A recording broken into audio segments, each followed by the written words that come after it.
Brad Williams, XL Prime. Here's an example of a publicly traded company and their income statement. This is a publicly traded company. It's what's the name of this company? Oh, it's called Microsoft. Anyway, this is their income statement for the last 10 years.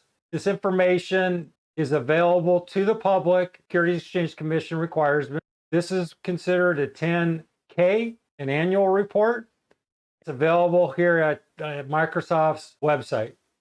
The way you read it, you have your total revenue against your operating expenses. And then you have your variable expenses, which would be interest income, interest expense, all before taxes. You have other items listed below to determine your net income. How does this work? You take revenue minus, these are all expenses. These are operating expenses. In other words, this is what the cost here is what Microsoft spends every year to produce their software. And this is financial expenses. Other incomes, you have your taxes, and you offset that against your revenues. And you can see Microsoft is doing well. They made $71 billion last year. Just 3 years prior to that, for 4 years, they made $16 billion.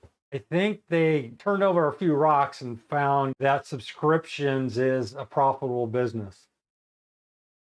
Brad Williams, XL Prime.